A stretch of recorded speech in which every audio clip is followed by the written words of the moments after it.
Yeah, we're back with Carrie, the Virgo voice healer.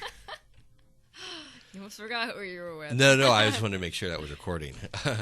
So, okay, if you're getting ready to give a performance, do you have any like routine you go through before you step on stage in the lead up? So as a Virgo, I know that I like to be a perfectionist at times, and I will practice something like over the top. So it's, I'm really interested in like perfecting the craft of my presentation. Mm-hmm. So there's a lot of build up and a lot of work in getting there, and I think that the best performances are those people who do that type of work, right. Just like really do it over and over again to get it so that it's the best that it can possibly be. Right. And that's the kind of person I am.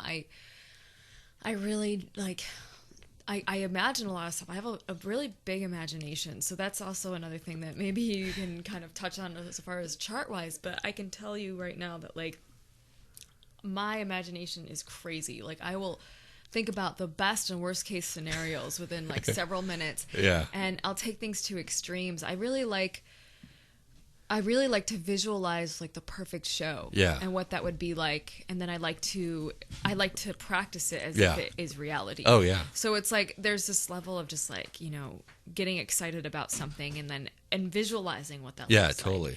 And it's like I'm not as extreme as Lady Gaga in the sense like I don't have the extravagant outfits, but my mind goes there. Right. I'm like, what could I do? Like, what could I wear? Like, what could I say? Like, and if I have the resources like that, I try and make that as much of a reality. Like if I have a theme behind the performance too, it's, I will work on that theme. Yeah. Like, if I want something like a 1920s style within my music, I might wear a flapper dress while I perform and like, you know what I mean? And make sure the band is like dressed appropriately and something like that. So it's like that I've got this idea of like how I want to create this presentation, this performance, and then I take the steps in doing that. So, that's kind of like what happens in my process is just like, it's and a lot of it, sometimes I have to have reality checks because a lot of it's like, there's a lot of, I don't want to say grandiosity, but there's a lot of like this. You should be grandiose. Like, North Node and Leo. Yeah. That's, it sounds like you want to make it look once you're on stage to the audience, it looks seamless. Yeah. And they probably think it looks easy. Yeah. Which is how you know when something is really good is when it looks easy to the people watching. Yeah. Even though it's actually not, whether it's Barry Bonds hitting a baseball or Carrie, the Virgo voice healer. Because there's a lot of anxiety going on in there. Like I'm excited about it, but then I'm all like, oh my God, don't mess up. Don't, don't hit this wrong note. Don't make sure when you're finger picking and doing a solo that you don't like accidentally slip onto the wrong chord. Yeah. Don't blow it. Oh yeah.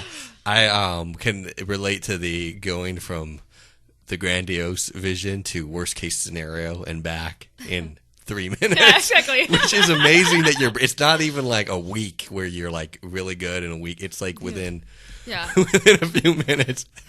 And you're like, nothing's changed on the physical plane. How could I have so much anxiety and so much enthusiasm inside of 3 minutes? But, right. Exactly. That's exactly what happens. And it's a roller coaster for me a lot. Yeah. Because I guess supposedly my sun sign is in water. Okay, so what they are getting at there is so your sun's in Virgo, health consciousness, precision, technical wizardry, but it's in the 12th house. 12th house is, among other things, like institutions, like hospitals, healing retreats, anything where you're removed from anything behind the scenes or anything where you're removed from the general public. So what that person was getting at is the sun is in a watery house. So the 12th house is considered, so it's a Virgo, but it's in a house that is, it's almost like the oceanic house of, it's actually the house that's the most difficult to explain in words because everything about the 12th house is imagery, consciousness, everything that is, it is not at the same time. Which can be really confusing, to be honest with you. To kind of grasp and understand and be a part of that process, because I mean, I've had, in my lifetime, I've created movies and, stories in my head or just and of course, like within reason, like I'm not hallucinating. Crazy. Yeah. Yeah. But if you are, you'd fit in here. Right. Yes. I have a lot of 12th house planets. I have 3 12th house planets in Cancer. Yeah. You have, Jen, you got your North Node in Jupiter. So means you're Jupiter encouragement, inspiration, planet of inspiration. Go. Yeah. And Aries, totally the self, the alpha. So remember, didn't I tell you Jupiter and Aries, that there's that one astrologer associates it with the person coming up with like a plan to like rule the world when it ends or something, the doomsday plan? And we were talking about something like that. Yeah. So when the world ends, there is the Road Warrior movie's coming out. We're actually planning to go buy a bunch of water, rice, and beans soon. Yeah, I'm a Cancer. I'm all about having some food on hand. We can talk. Yeah. Hey, Road Warrior's coming out. New Road Warrior film. Saturn and Sag. Okay. You're gonna save us. Yeah. When things get real, what we'll do is when things get real, you can lead us. And what'll happen is as the pharmaceutical industrial complex breaks down, people can't go get their medicine, their pharmaceuticals or whatever. Who do we turn to in that situation? The next Jen Julius. No. Well, yes, that too. But for if we're talking about moving away from pharmaceuticals in the post-apocalyptic situation that's occurring, Virgo voice healing. That's when Virgo voice healing all of a sudden. I love how you just switched that over. Yeah. Virgo voice healing is going to be a lot more. Think about like that Thunderdome scene in the Mad Max. That would, all right, Jen. Yeah. So voice healing is. I'm being facetious, but I'm actually kind of being serious because as people move away from the pharmaceutical, the kind of the standard, what we've been doing for the last 100 years or so, these more alternative methods seem to. They're actually becoming more and more sought after. Yeah, totally. More and more mainstream. You know. I wouldn't quite say completely mainstream yet because it's not really. I don't know if there's a huge movement, but there has been more of a movement for people to kind of get out of the pharmaceutical industry and and I think a lot of people are seeking something that's more lasting. Yeah. And having, within their reality the fact that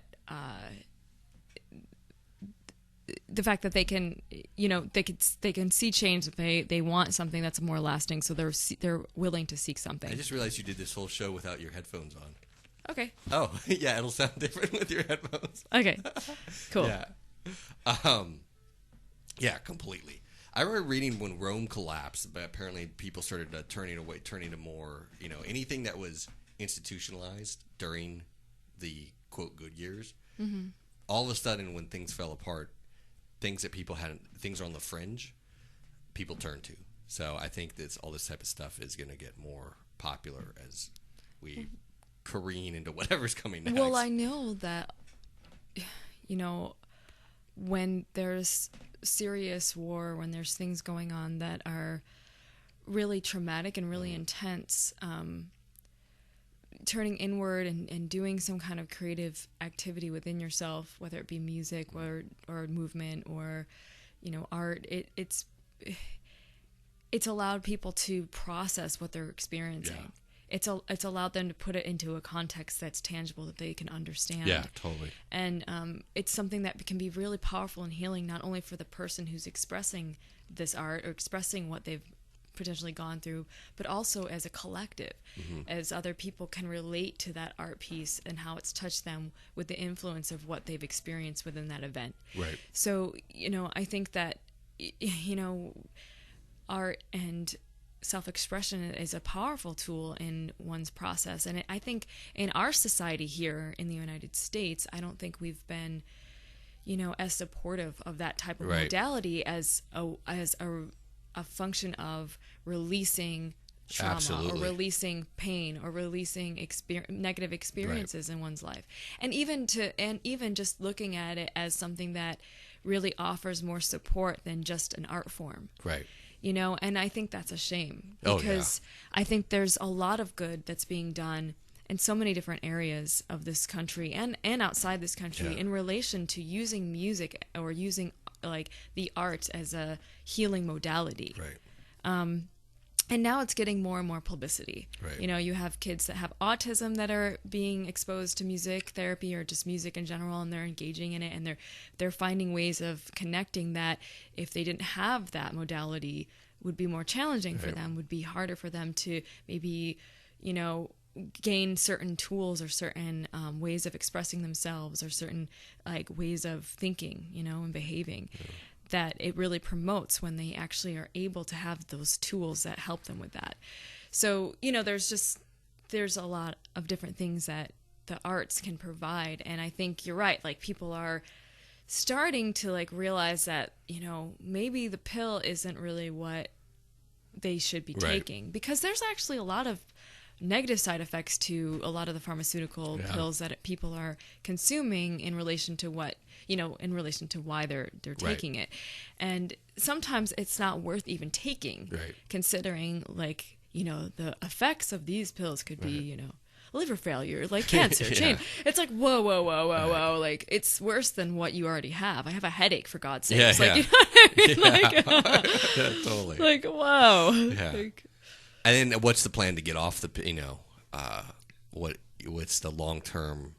Do you just stay on, like, if staying on something for extended periods of time, I can't possibly be good. I think the bigger issue is when it comes to holistic approaches versus regular medicine, or I don't want to say regular medicine, I don't even know if that's the right term. When it comes to holistic approaches, they're trying to establish what the root cause of the issue is so they can resolve it in the time that it needs to take. Right.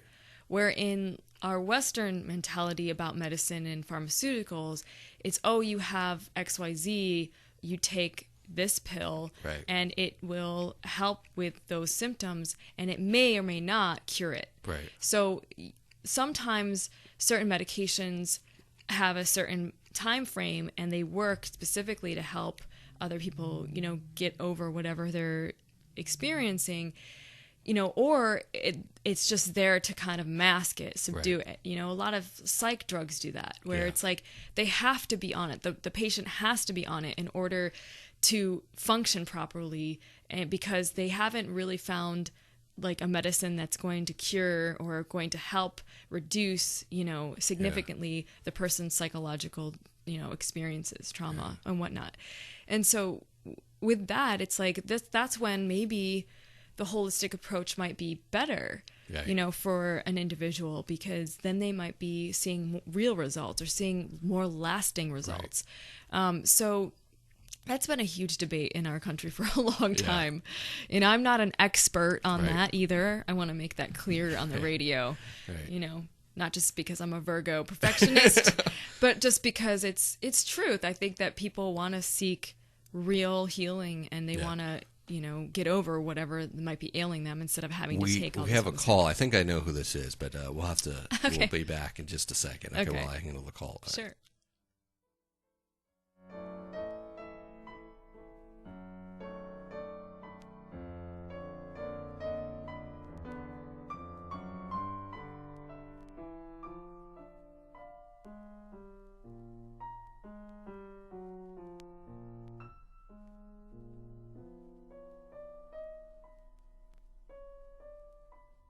All right, so Carrie, the Virgo voice healer. I almost never get callers. I thought that was maybe the guest who's calling in at 11, but no, we have a caller. Okay, let's see here. Did she? All right, caller.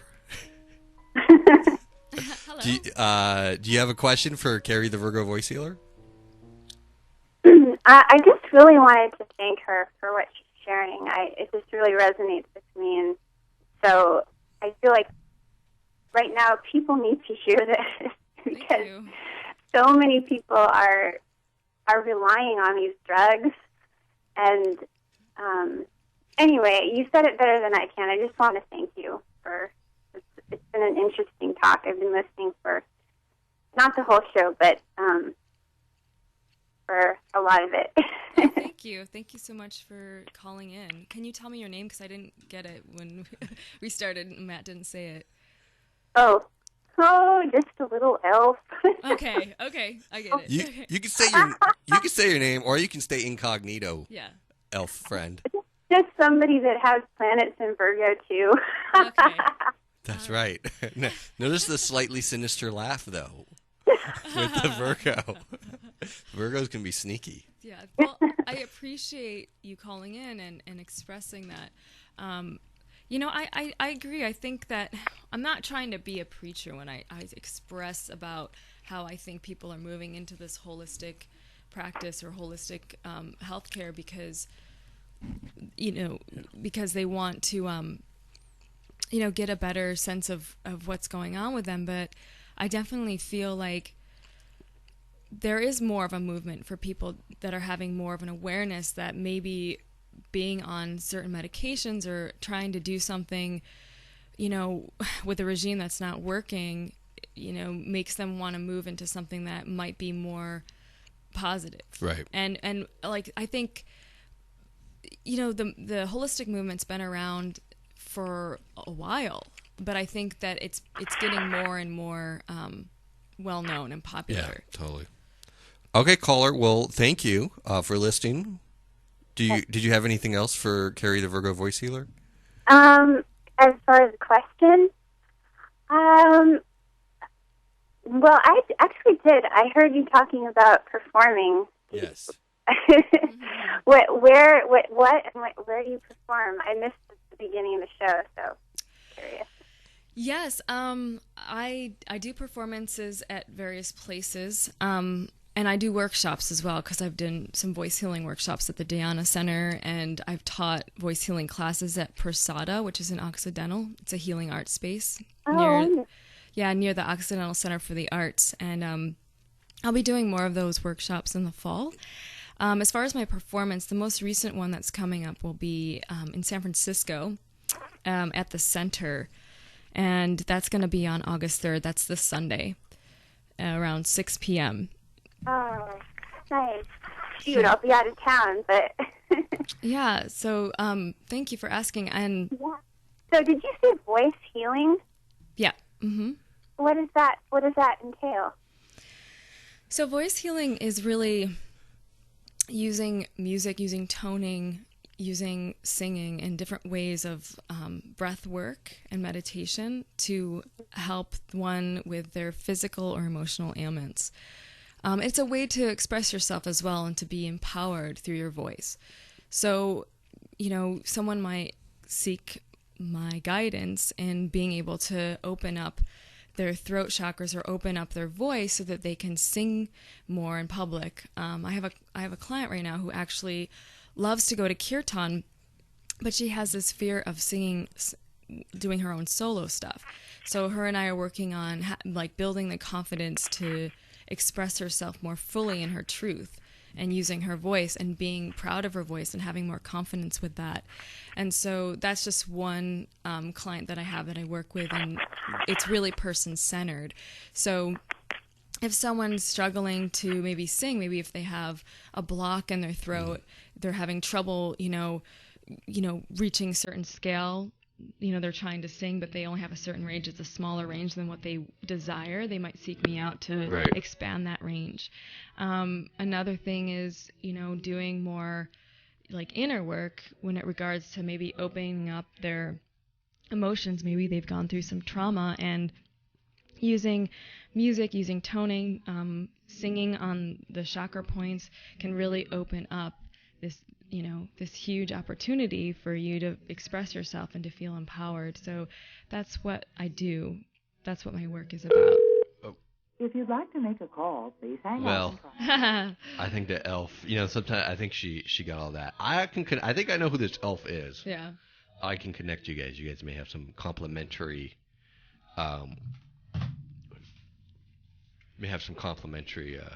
voice healing and elving. Sure. Mm-hmm. Can definitely, complement each other. Yeah. So we are at the top of the hour. So if people want to get a hold of, well, this performance you're giving on Saturday. Yeah. What's the information? Sure. It's actually to promote this tea lounge that is opening up in San Francisco. It's called the Tea Oasis. It's at the Center in San Francisco, and it's at 548 Fillmore Street in San Francisco. So it's basically a tea house that is opening, and there's going to be different types of tea being served. So Okay, and if people want to get a hold of you? If people want to get a hold of me, they can reach me at my, by phone. Can I put that on there? Sure. Yeah. 347-504-5238. Or they can reach me on my website, which is www.musicasavoice.com. Okay, thank you so much. And we will we'll touch base. Hello?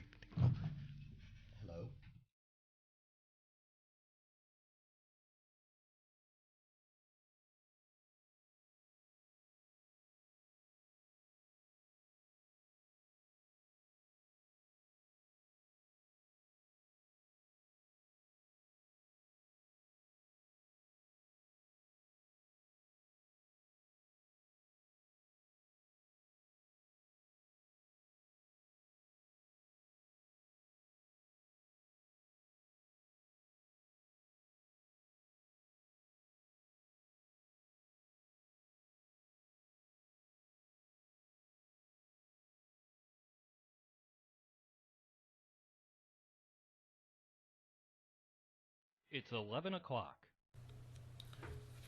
This is KOWS LP, Cows Radio, broadcasting live from